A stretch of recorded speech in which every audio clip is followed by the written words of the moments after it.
Hello बच्चों, let's read the question. If 1 plus x to the power n is equal to c naught plus c1x plus c2x square plus dot dot dot cn x to the power n, fine. तो then हमें find करना है c nought into C two plus C one into C three plus C two C four plus dot dot dot ऐसे आएगा यहाँ तक। अब to term कहाँ तक जा रही है, C N minus one to C N तक, फाइन। तो अब देखिए हमें गिवन क्या है, 1 plus X to the power N is equal to C nought plus C one x plus C two X square plus dot dot dot C N X to the power N given है। तो अगर हम यहाँ से x को replace कर देते हैं 1/x से, तो हमारा क्या आएगा, 1 plus 1/x to the power n is equal to C nought plus C one upon x plus C two upon x square plus C three upon X cube, इस तरह की टर्म आएंगी plus up to dot dot dot कहाँ तक आएगा, C N upon x to the power N तक आएगा, fine. अब देखिए हम यहाँ से फाइंड क्या करते हैं, हमें पता है हमारे टर्म्स कैसे मल्टीप्लाई हो रही है, सी नॉट के साथ सी टू है और उसके बाद सी वन सी थ्री है। तो देखिए यहाँ पे हमारा सी नॉट तो क्या है, कॉन्स्टेंट है, और यहाँ पे हमारा सी टू जो है इस टर्म में उसका कोफिशिएंट क्या है, 1/x²। तो हम क्या करते हैं, इसको भी कांस्टेंट बनाने का ट्राई करते हैं ताकि इनका मल्टीप्लाई करें तो सी नॉट सी टू आ जाए। तो हम इस वाली टर्म में क्या करते हैं, एक्स स्क्वायर के टर्म से मल्टीप्लाई कर देते हैं। तो x square into 1 plus 1 upon x to the power n, हमारा क्या आ जाएगा, C naught x square plus C one x plus C two हमारा कॉन्स्टेंट आएगा plus C three upon x plus C four upon x square plus dot dot dot, और last term हमारी क्या आएगी, C N upon x square से दो power cancel, तो that is upon x to the power N minus two, fine. अब देखिए, अब अगर मैं इस इक्वेशन को फर्स्ट एज्यूम करता हूँ, इस इक्वेशन को सेकंड, और हम फर्स्ट इंटू सेकंड कर देते हैं, फर्स्ट के मल्टीप्लाई सेकंड से, तो हमारा क्या आएगा, एक्स स्क्वायर के टर्म को हम अलग लिख लेते हैं, हमारा आएगा 1 plus X to the power N into, अब देखिए 1 प्लस 1/x है तो उसका हम एलसीएम लेने के बाद कैसे लिख सकते हैं, x plus 1/x to the power whole power n, fine, is equal to, अब देखिए ये सारी टर्म्स हमारी किसके साथ मल्टीप्लाई होंगी, इन सारी टर्म्स के साथ मल्टीप्लाई होंगी। बट हम यहाँ से एक चीज़ ऑब्जर्व करते हैं, अब देखिए अगर मेरा सी नोट का मल्टीप्लाई एक टर्म, एक मल्टीप्लाई मेरी कैसी आएगी, एक मल्टीप्लाई मेरी ऐसी भी आएगी कि कभी ना कभी मेरी सी नोट टर्म किससे मल्टीप्लाई होगी, सी टू से हो रही होगी।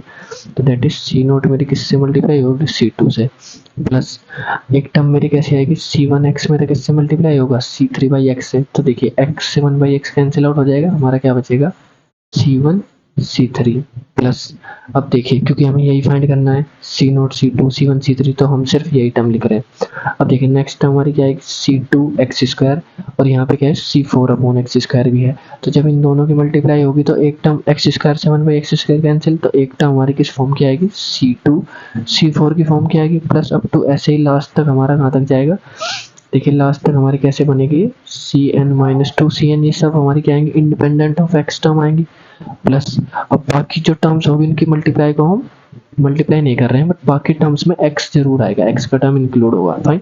कोई भी टर्म की आप अदर कोई भी टर्म मल्टीप्लाई करें किसी के भी साथ, सपोज इसकी आप इसके साथ करें, इसके साथ करें या इसके, तो हमेशा x का टर्म आएगा, बट ये थी हमारी कांस्टेंट टर्म जिसको हमने अलग लिखा। अब देखिए हम यहाँ क्या कर सकते हैं, इधर से ये वैल्यू दोनों RHS LHS इक्वल है, तो अगर मैं इधर से टर्म निकाल लूँ, कोफिशिएंट निकाल लूँ, इंडिपेंडेंट ऑफ एक्स, जो टर्म मेरी क्या होगी, इंडिपेंडेंट ऑफ एक्स जो टर्म होगी उसका coefficient coefficient of independent of term जो एक्स होगी मेरी, उसका कोफिशिएंट किसके इक्वल हो जाएगा, इसके इस टर्म के इक्वल हो जाएगा, फाइन। तो हमें क्या करना है, बेसिकली इस वाली एलएचएस वाली टर्म का इंडिपेंडेंट ऑफ जो टर्म होगी उसका कोफिशिएंट फाइंड करना है, फाइन। तो अब देखिए कैसे करते हैं फाइंड, एक्स स्क्वायर हमें गिवन है 1 plus X to the power N, और यहाँ पे 1 plus X to the power N, तो इसको हम लिख सकते हैं 1 plus X to the power whole power 2n, और अपॉन में जो X to the power N है उसको एज इट इज, फाइन। अब देखिए यहाँ से 2 पावर से 2 पावर कैंसिल, इसको हम लिख सकते हैं 1 upon x to the power n minus 2।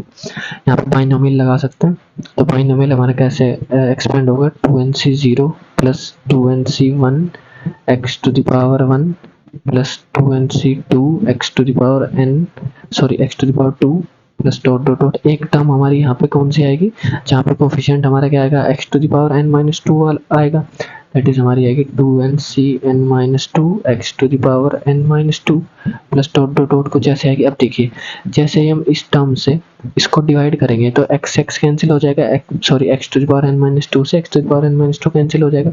तो हमारा कोफिशिएंट क्या आएगा, ये आएगा मतलब ये वाली टर्म हमारी ओवरऑल क्या आएगी, इंडिपेंडेंट ऑफ x। तो यहाँ से जो कोफिशिएंट हमारा आएगा, coefficient of term which is independent of x, which is independent of x, तो वो हमारा कोफिशिएंट किसके इक्वल आया, 2n(c(n-2 के इक्वल आया। फाइन। तो अब देखिए यहाँ से और RHS से हमारा कोफिशिएंट किसके इक्वल है, जो इंडिपेंडेंट ऑफ एक्स है, C0 C2 plus C1 C3 जो हमारा रिक्वायर्ड, जो हमें फाइंड करना है एक्सप्रेशन ऑफ C का वैल्यू है। तो देखिए ओवरऑल वैल्यू हमारा क्या है, 2n(c(n-2 के इक्वल आया। तो देखिए इसको हम थोड़ा सिंप्लीफाई करते हैं। हमारा क्या है, C0 C2 plus C1 C3 plus C2 C4 plus dot dot dot Cn-2 Cn। Fine, ये हमारा किसके इक्वल आया, 2n(c(n-2 के इक्वल आया।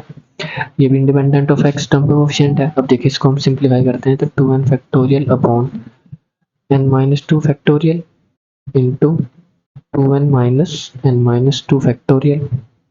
फाइन, हमने क्या लगाया यहाँ पे NCR वाला फॉर्मूला यूज किया है। NCR का फॉर्मूला क्या होता है, n factorial upon r factorial into n-r factorial. Fine, यही फॉर्मूला यहाँ पे यूज किया है। तो इसके किसके को लाएगा, 2n factorial upon n-2 factorial. अब देखिए 2n माइनस n, तो 2n माइनस n हमारा बचेगा n और माइनस माइनस प्लस, प्लस का 2, तो n-2 factorial into n+2 factorial. ये हमारा क्या है, फाइनल आंसर है। अब देखिए अपना ऑप्शन मैच करते हैं। ऑप्शन बी हमें गिवन है 2n factorial upon n-2 factorial into n+2 factorial. Fine, तो ऑप्शन बी परफेक्टली मैच कर रहा है, ये हमारा फाइनल आंसर है। I hope you understood it well. Thank